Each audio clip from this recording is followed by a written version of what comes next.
In the year 166 CE, a small fleet of merchant vessels from the Eastern Roman Empire reached the distant shores of what they called Cius, China. They claimed to be ambassadors of Anton, the Roman Emperor Marcus Aurelius Antoninus. This diplomatic mission, whether authentic or merely a merchant guise, marked a pivotal moment in the history of global trade.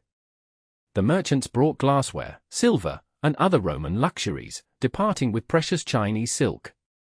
Their journey represented the culmination of centuries of trade network evolution, networks that had built unimaginable wealth across continents. Trade routes were never simply paths from point A to point B. They were complex systems of exchange that transferred goods, ideas, technologies, religions, and even diseases. These networks fundamentally shaped the rise and fall of civilizations in ways that still influence our world today. Let us examine how the most brilliant trade routes built wealth in every ancient empire, and what lessons they offer for our modern global economy. The Phoenicians, operating from city-states like Tyre and Sidon along the eastern Mediterranean coast around 1500 to 300 BCE, created one of history's earliest extensive maritime trade networks. These master seafarers established a string of colonies and trading posts throughout the Mediterranean, including Carthage in North Africa, founded 814 BCE, which later became a major power in its own right. "The sea is wealth," proclaimed Gullion Davos, a Phoenician merchant captain whose trading logs were discovered in archaeological excavations near modern-day Lebanon. His personal records, dated to approximately 750 BCE, document voyages spanning from Egypt to Spain, carrying Lebanese cedar, purple dye, glass, and wine. The Phoenicians did not simply trade goods, they traded expertise. Their navigational knowledge allowed them to sail beyond the Mediterranean through the Strait of Gibraltar into the Atlantic, reaching Britain for valuable tin, a critical component for bronze production. This strategic control of key resources and trade routes allowed modest city-states to accumulate disproportionate wealth and influence far beyond their size. The purple dye they extracted from Murex shellfish was so valuable that it became synonymous with royalty, with a pound of purple fabric worth more than a pound of gold. This Tyrian purple demonstrates an economic principle that would repeat throughout history: control of a unique, high-value commodity creates extraordinary wealth. Moving eastward and forward in time, the Persian royal road established under Darius I around 500 BCE stretched approximately 1,600 miles from Sardis near the Aegean Sea to Susa in modern Iran. This road featured regular stations with fresh horses, allowing imperial messengers to travel the entire distance in just 7 days, a remarkable feat in the ancient world. While primarily built for administrative and military purposes, this infrastructure fundamentally transformed trade across the empire. Persian coins found throughout the region demonstrate how standardized currency facilitated commerce along these routes. The Persians understood that physical infrastructure combined with administrative systems created the conditions for wealth to flourish. Perhaps no trade route captures the imagination quite like the Silk Road, not a single path but a vast network spanning over 4,000 miles from China to the Mediterranean. While silk trade existed earlier, the formal establishment of the route is often attributed to the Chinese diplomat Zhong Qian, who in 138 BCE was sent west by Emperor Wu of the Han Dynasty to establish alliances against nomadic threats. The economic impact was staggering. By the 1st century CE, silk had become so popular in Rome that the Senate unsuccessfully attempted to prohibit its use, concerned about the massive outflow of gold to pay for this luxury. Roman historian Pliny the Elder lamented that at least 100 million sesterces annually flowed to India, China, and Arabia for luxuries, the equivalent of billions in today's currency. When examining ancient trade, we cannot overlook the maritime routes that connected the Mediterranean to the Indian Ocean. The discovery of the monsoon wind patterns by Greek navigator Hippolus around 45 to 47 CE revolutionized Indo-Roman trade. Before this knowledge, ships hugged the coastlines on long, arduous journeys. After understanding that monsoon winds blew predictably northeast in summer and southwest in winter, captains could sail directly across the open ocean, drastically reducing travel time. Archaeological evidence from ports like Berenice on Egypt's Red Sea coast reveals the scale of this trade. Excavations have uncovered Indian pottery, spices, gemstones, and even South Indian coins, while Roman amphorae, glassware, and coins have been found throughout India's coastal regions, particularly in trading centers like Arikamedu. These Indo-Roman maritime routes generated such wealth that Emperor Augustus established a military outpost at Aden to protect Roman shipping interests. This strategy parallels modern nations deploying naval forces to secure shipping lanes in places like the Strait of Hormuz, a reminder that trade route security has always been intimately tied to military power. In East Asia, the Maritime Silk Road connected China to Southeast Asia, India, and beyond.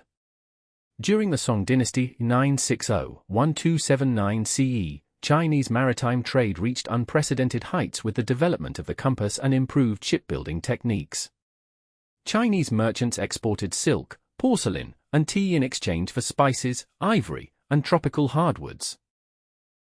Prisha Thoku, a merchant woman whose business records were preserved in a shipwreck discovered off Vietnam's coast, exemplifies the cosmopolitan nature of this trade. Her manifests, dated to 1167 CE, show she traded Chinese porcelain for Indian pepper and Arabian frankincense. The records indicate she spoke 4 languages and employed navigators from across Asia. "Knowledge of languages brings wealth, knowledge of markets brings power," reads one of her business maxims. Her success illustrates how multilingual, culturally adept intermediaries often became the wealthiest participants in these trade systems, a pattern that continues in today's global economy.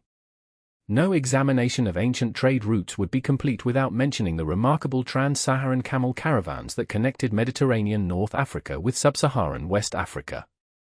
While limited trade existed earlier, the introduction of the camel to North Africa around 200 to 300 CE revolutionized trans-Saharan commerce.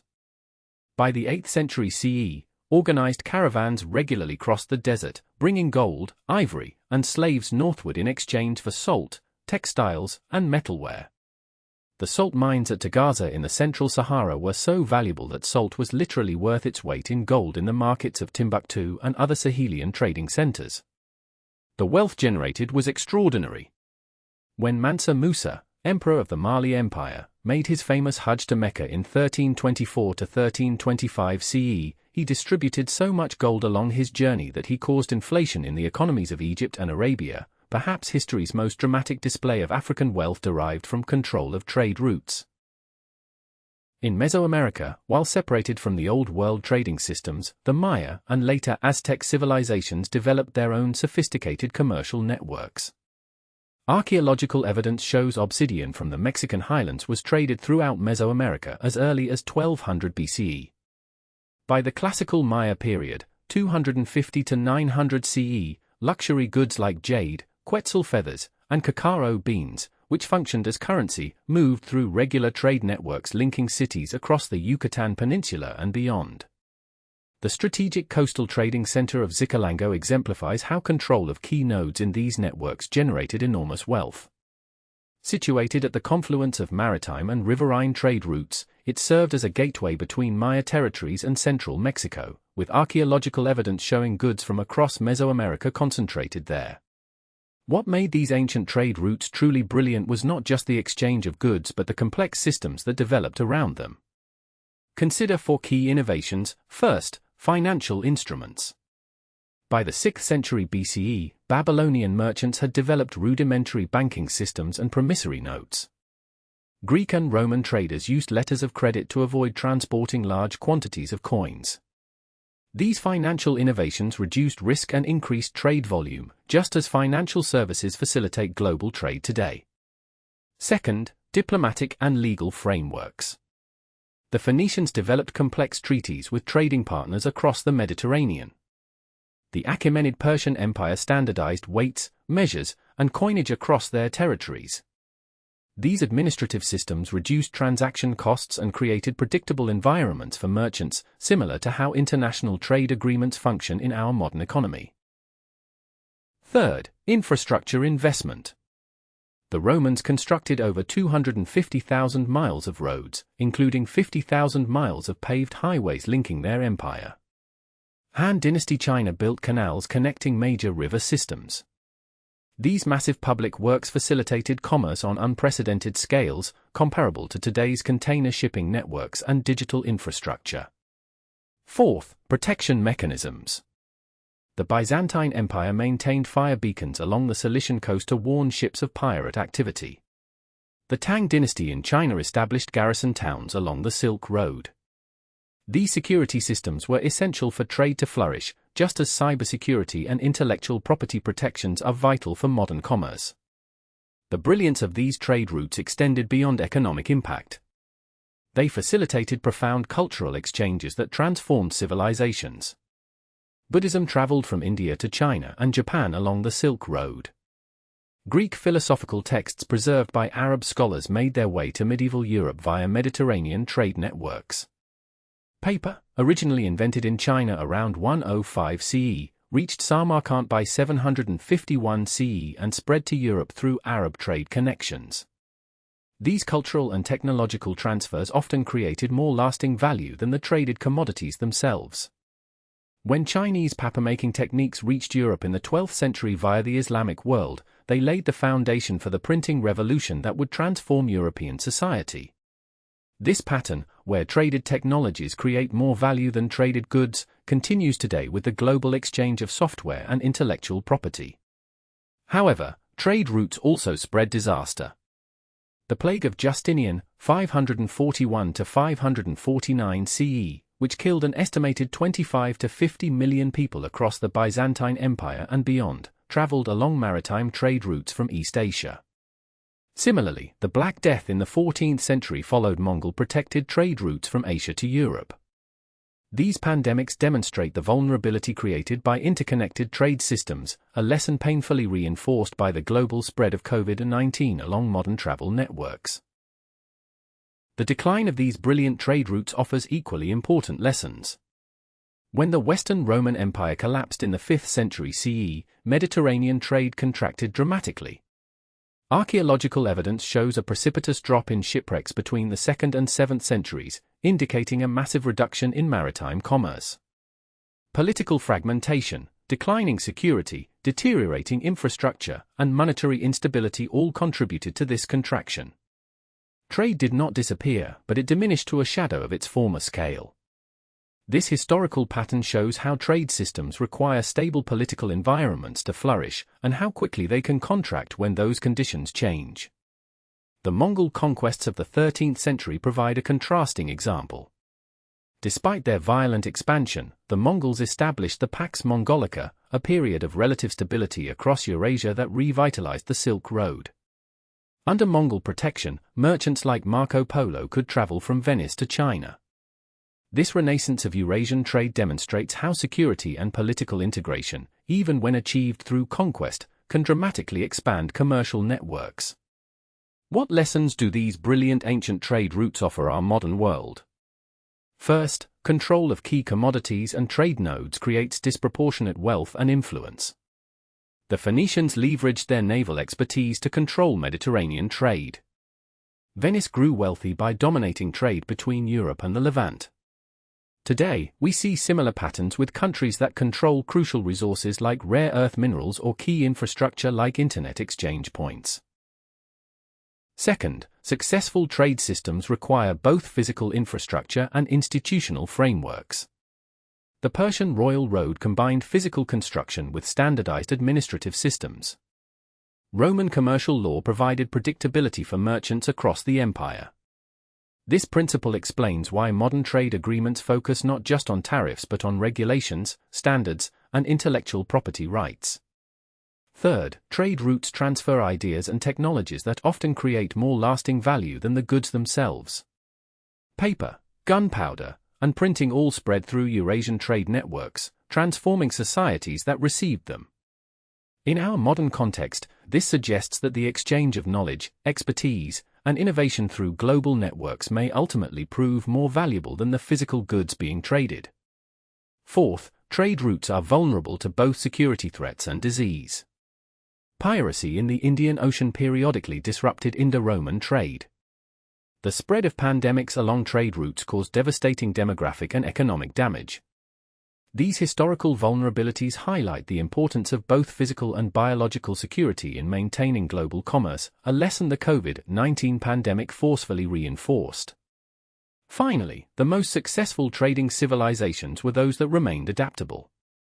When the Western Roman Empire collapsed, the Eastern Empire pivoted toward maritime trade with India and China. When Mongol conquest disrupted traditional patterns, merchants developed new alliances and routes. This adaptability remains crucial today as trade patterns shift in response to technological change, geopolitical realignments, and environmental challenges. The brilliant trade routes of antiquity were never static pathways but dynamic systems that evolved through the interplay of geography, technology, politics, and human ingenuity. Their legacy persists not only in archaeological remains and historical records but in the fundamental patterns of how wealth is created and distributed in our modern global economy. As we face an uncertain future with climate change, technological disruption, and geopolitical competition reshaping global trade, these ancient lessons offer valuable perspective. The most successful societies have always been those that mastered the art of exchange, not just of goods, but of ideas, technologies, and cultures. This fundamental truth connects the Phoenician merchant captains, Roman traders, Chinese silk merchants, and trans-Saharan camel caravans to the complex global supply chains of our modern world. The brilliant trade routes of antiquity remind us that wealth creation has always been about connecting worlds, and those who build and maintain these connections will continue to shape our global future, just as they shaped our shared past.